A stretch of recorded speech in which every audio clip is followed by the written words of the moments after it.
Guys നമ്മൾ പൈസക്കാരാവാൻ പോവാണ്. അതെ ഗൈസ്, നമ്മൾ റിച്ച് ആവാൻ പോവാണ്. അതെങ്ങനെയാണല്ലേ നിങ്ങൾ ആലോചിക്കുന്നത്? അതൊക്കെ വഴിയെ പറയാടോ. എന്റെ മുഖത്ത് എന്തെങ്കിലും വ്യത്യാസം നിങ്ങൾ കാണുന്നുണ്ടോ?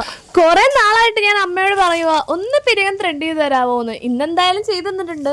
അതാണ് ഞാൻ പറഞ്ഞ എന്റെ മുഖത്തെ വ്യത്യാസം. ഓക്കെ ഗൈസ്, നമുക്ക് തിരിച്ചു വരാം. നമ്മൾ നേരത്തെ പറഞ്ഞുകൊണ്ടിരുന്നത് എങ്ങനെ റിച്ച് ആവാമെന്നല്ലേ.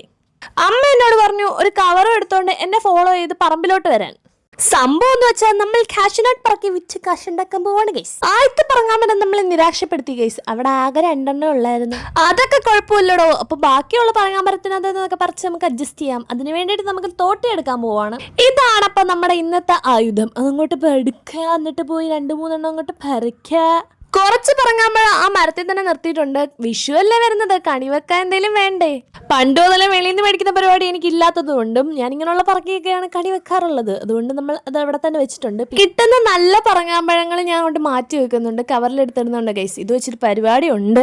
പറങ്ങാമ്പഴത്തിന്റെ ജ്യൂസ് ഞാൻ കളക്ട് ചെയ്യാറുണ്ട്. എന്തോ സംഭവം എന്നൊക്കെ നമുക്ക് വഴിയുള്ള വീഡിയോസിൽ പറയാം ഗൈസ്. എനിക്കിത് കഴിക്കാൻ ഭയങ്കര ഇഷ്ടമാണ്. പക്ഷേ നമ്മൾ ചെറുതായിട്ടൊന്ന് ത്രയിച്ചിട്ടുണ്ട്. അത് പഴുത്തിട്ടില്ലായിരുന്നു, മഞ്ഞ കളർ അല്ലായിരുന്നു അതിന്റെ പറങ്ങാമ്പഴത്തിന്റെ കളർ. റിയലി ചുവപ്പായിരുന്നു. ഞാൻ താഴെ കിടക്കുന്ന പഴുത്ത് കണ്ടപ്പോഴാണ് മനസ്സിലായി, വെറുതെ അല്ല, ഒരു ചവർപ്പ് ടേസ്റ്റ് ഉണ്ടായിരുന്നു. മരത്തിൽ നിൽക്കുന്നതൊക്കെ തോട്ടി വെച്ച് അടത്തി എടുത്തിട്ടും പിന്നെ താഴെ കിടക്കുന്നതൊക്കെ പറക്കിയെടുത്ത് പിന്നെ ഞാൻ പഴമായിട്ടുള്ളതൊക്കെ അമ്മയ്ക്ക് കൊണ്ടുകൊടുത്തു. അമ്മ ഇരുന്ന് എടുക്കട്ടെ എന്ന് വിചാരിച്ചു. പറങ്ങാമ്പഴത്തിന്റെ സീസൺ ഏകദേശം തീരാറാവാറായിട്ടുണ്ട്. വലുതായിട്ടില്ലടോ. നേരത്തെ പറക്കിയപ്പോൾ അതിലും ഉണ്ടായിരുന്നു എന്ന് എനിക്ക് തോന്നുന്നു. പിന്നെ ഇവിടുത്തെ കുറച്ച് പറങ്ങാമ്പഴമൊക്കെ ഉണ്ടായി വരുന്നതേ ഉള്ളൂ. ചിലത് കഴിഞ്ഞു. അത് ആദ്യത്തെ മരമൊക്കെ, ആദ്യത്തെ 2 മരത്തിൻ്റെ അകത്തൊക്കെ ഏകദേശം ഓൾമോസ്റ്റ് തീർന്ന്. അതിൻ്റെയൊക്കെ ടൈം തീർന്നു. എനിക്ക് അറിഞ്ഞില്ല, പലതിനും പല സമയമായിരിക്കാം.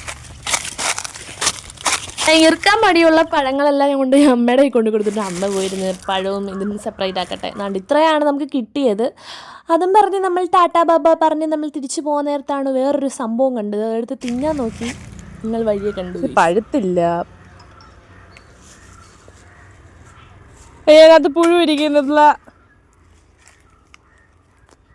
അപ്പൊ എല്ലാവർക്കും ടാറ്റാ ബാബ, നാളെ കാണാം.